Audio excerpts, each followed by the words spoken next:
Hola a todos y bienvenidos a una nueva edición de Alerta Congreso. En esta ocasión nos encontramos con nuestros amigos de Observatorio Legal, específicamente con Rodolfo Reina. Hola Rodolfo, ¿cómo estás? Buenos días y saludos a todos. ¿Qué tal? Rodolfo, mira, en esta ocasión vamos a comentar con nuestros amigos que nos siguen un proyecto de ley presentado por el congresista Wilson Soto y otros miembros de la bancada de Acción Popular. Es un proyecto de ley que modifica la ley de organizaciones políticas para incluir la prohibición de gastos por financiamiento público directo. Hay que explicar que el financiamiento de los partidos se clasifica en privado, que son los famosos aportes a los cuales se le han puesto límites para que no pase lo que pasaba antes, que habían empresas como Odebrecht y otras que aportaban millones. Ahora hay límites y ya no pueden aportar tanto, pero se compensó a través del financiamiento público, ¿no? Entonces, uno de estos tipos de financiamiento público es el financiamiento público directo, que son fondos, o sea, dinero que reciben del Estado para fortalecer su democracia y funcionamiento interno. La ley actual, la que está vigente, señala que el financiamiento público directo que reciben los partidos se puede utilizar 50% en actividades de formación, capacitación, investigación y difusión, y el otro 50% en gastos de funcionamiento ordinario, como adquisición de inmuebles para el funcionamiento de los comités partidarios, por ejemplo. Este proyecto plantea prohibir para ambos casos que se les pague a afiliados, simpatizantes o cualquier persona que tenga vínculo directo con el partido, directo o indirecto con el partido, y que los montos excedan los precios de mercado bajo pena de devolver lo recibido por el partido. Entre los fundamentos se señala que los partidos reciben ingentes montos de dinero. Por ejemplo, en el primer semestre del 2021 el Estado les entregó casi 8 millones de soles en total. Y pese a ello, muchos perdieron su inscripción, por lo que en el proyecto se argumenta que estos recursos se perdieron en realidad, porque se les entregó a partidos que finalmente perdieron la inscripción y desaparecieron, ¿no? Además, destaca el mal uso que algunos partidos le dan a estos recursos, favoreciendo directa o indirectamente a sus líderes, afiliados, simpatizantes y allegados. En Epicentro TV revelamos el año pasado cómo el partido Fuerza Popular contrataba pagándoles exorbitantes sumas de dinero a empresas que pertenecían a fujimoristas o que subcontrataban a fujimoristas para que realizaran charlas y talleres, como el actual congresista Nano Guerra García, ¿no? Que es conocido por estas charlas de emprendimiento y de ser positivo y este rollo, ¿no? Entonces era una manera de repartirse el dinero proveniente del financiamiento del Estado entre los miembros del partido y sus allegados. Además, Fuerza Popular pagaba por la realización de videos de campaña y sobre el legado del fujimorismo. Incluso llegaron a comprar una casa por 1.800.000 soles. Y estamos hablando solamente del caso de Fuerza Popular. Entonces, esta ley lo que aparentemente pretende es evitar que esto suceda imponiendo esta prohibición. ¿Cuál es tu opinión, Rodolfo, por favor? Bien, creo que en primer lugar creo que poner al debate este tipo de temas es importante, porque como tú bien has mencionado, Epicentro ha puesto de manifiesto el uso indebido de estos recursos, no solamente de Fuerza Popular, sino también de otros partidos políticos.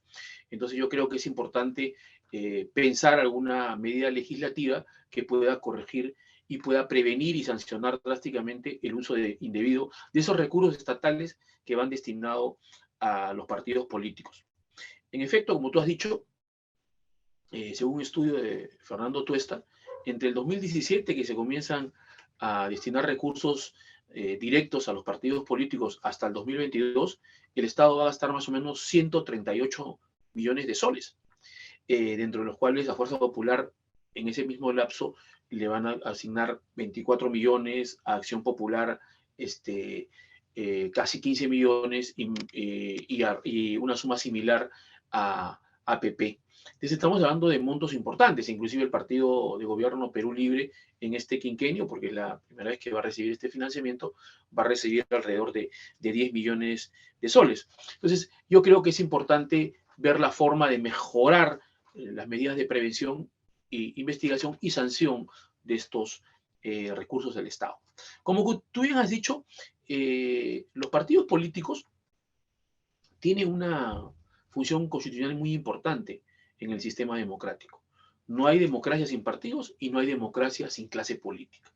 Por consiguiente, el Estado tiene una obligación de apoyarlos a efectos que puedan contribuir a la gobernabilidad del país. Sin embargo, cuando los partidos políticos hacen más mal uso de esas ayudas estatales, sin duda deslegitiman el sistema político, el sistema de partidos y en general a la clase política. Entonces, creo que resulta importante plantear este tipo de medidas.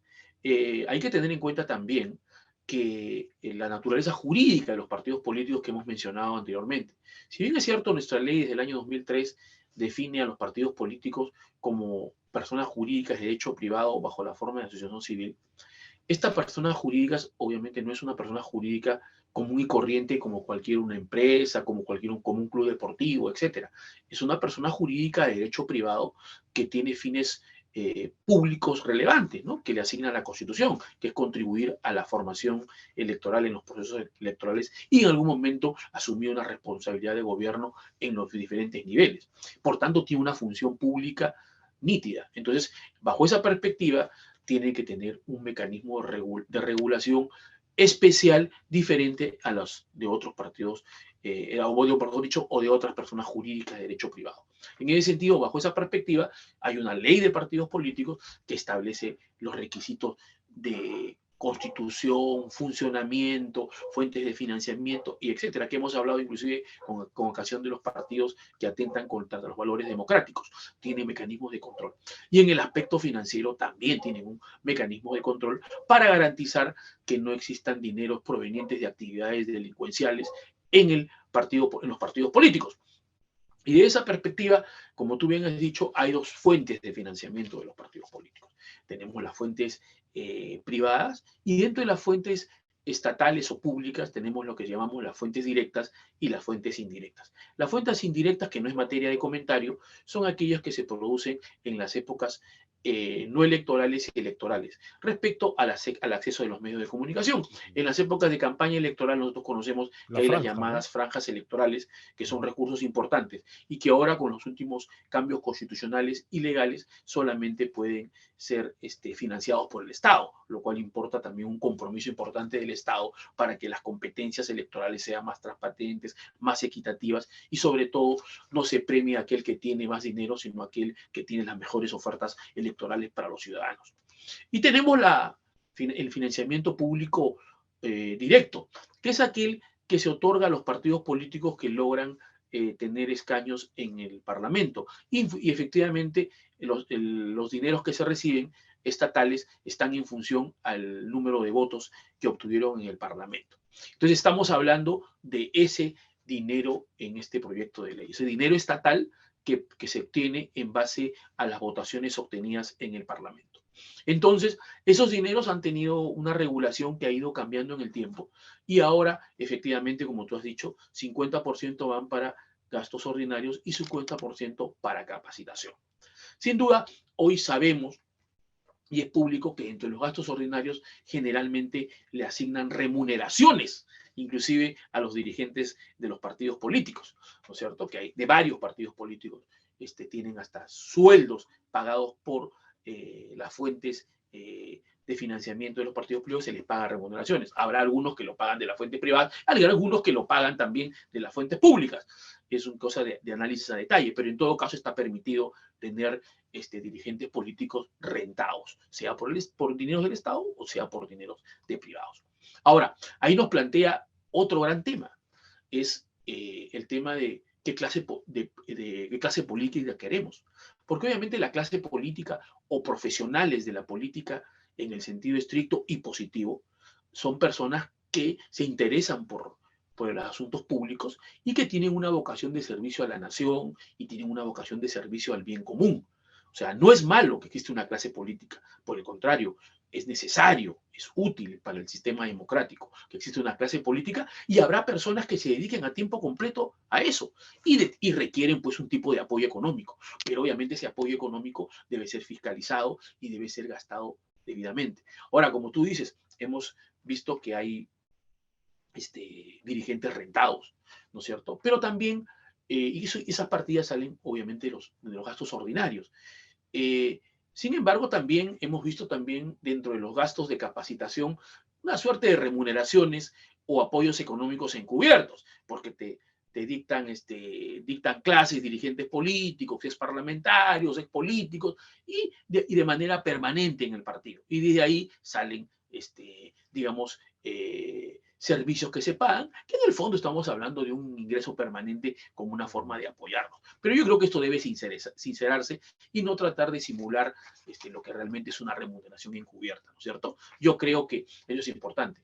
Ahora, ¿qué está planteando este proyecto de ley? Este proyecto de ley está planteando que los gastos de ambos conceptos, de capacitación y de gastos ordinarios, no sean destinados a personas militantes o personas vinculadas directa o directamente a la organización, justamente para evitar esta percepción que genera en la opinión pública, sin duda, de que los políticos constituyen partidos para que al último se Para beneficien del enriquecerse. dinero estatal, ¿no es cierto?, que les da el Ujú, Estado para que funcione. Entonces ujú. hay una percepción de beneficio político personal, de un beneficio subalterno, y no el beneficio que todos queremos que se otorgue para que mejore el sistema democrático, para que mejore la gobernabilidad en el país. Entonces, este proyecto lo que busca es poner ciertas restricciones. Ahora, no podemos llegar quizás este tipo de restricciones al hecho,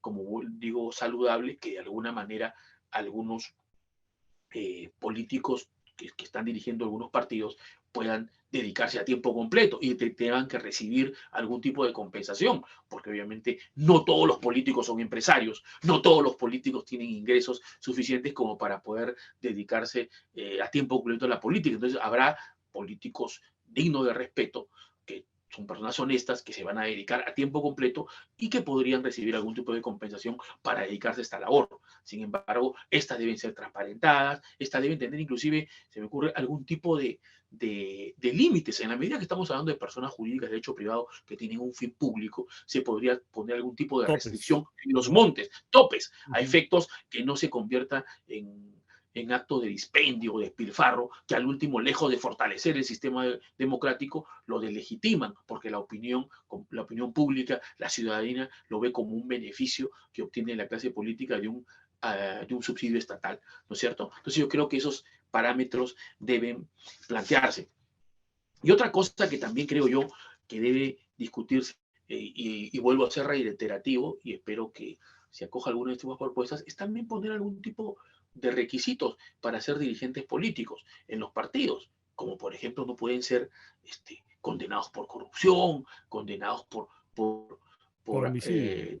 homicidio, etcétera. Entonces, ¿por qué? Porque de alguna manera esas personas que no están, que de repente están impedidas para postular a un cargo público, sí pueden estar habilitadas para ejercer cargos de dirigentes. E inclusive, con plata de nuestros impuestos, Claro. le Es pagamos un sueldo. contradictorio, ¿no? Ujú. Es contradictorio. Entonces yo creo que aparte de transparentar el uso y fortalecer sin duda las facultades de la OMPE respecto a este uso de estos recursos, lo que importante también es poner algunos parámetros de topes de gasto para que tampoco haya excesos y no se malgaste este recurso del Estado que sale de todos los peruanos, porque sale de nuestros impuestos.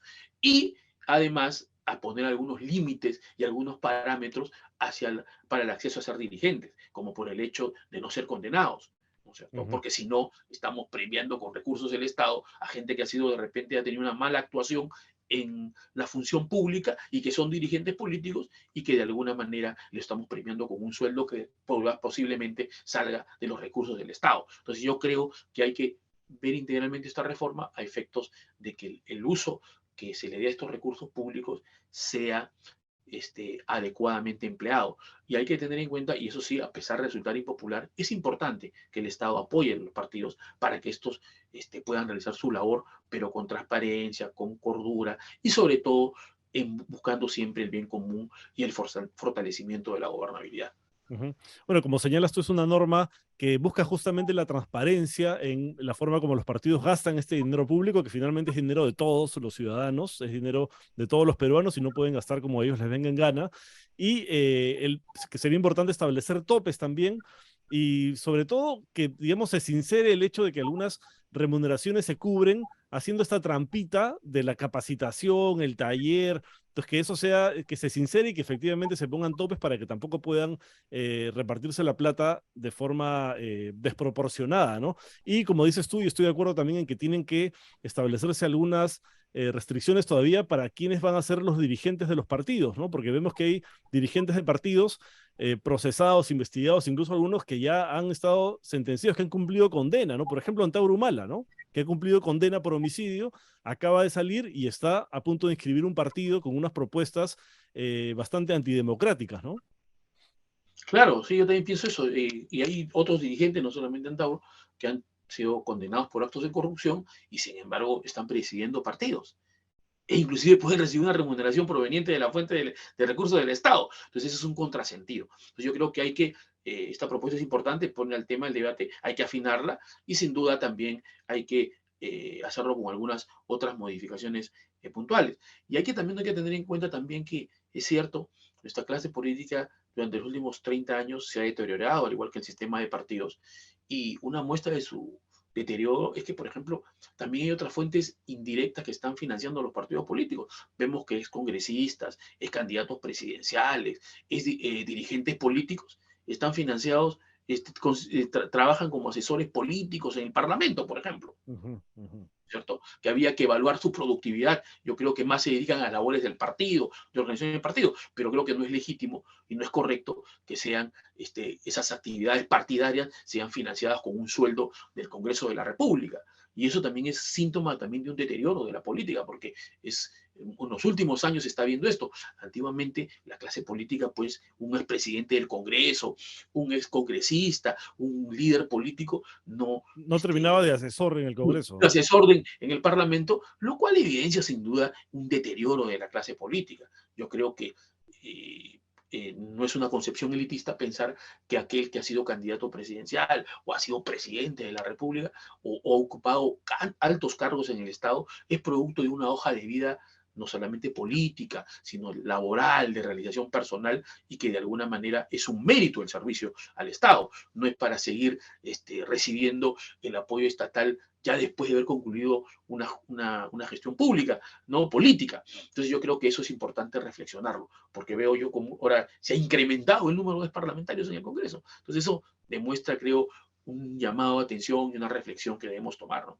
Uh-huh. Bueno, muchas gracias, Rodolfo, por tu opinión. Vamos a ver qué sucede con este proyecto de ley, si se acogen algunas propuestas, porque está bien que abra el debate, pero las medidas que propone son todavía insuficientes. Vamos a ver cómo sigue, ¿no? Para ver si logra realmente solucionar el problema que se está proponiendo solucionar. Muchas gracias, Rodolfo, y muchas gracias a todos los que nos siguen en Alerta Congreso. Hasta la próxima. Gracias.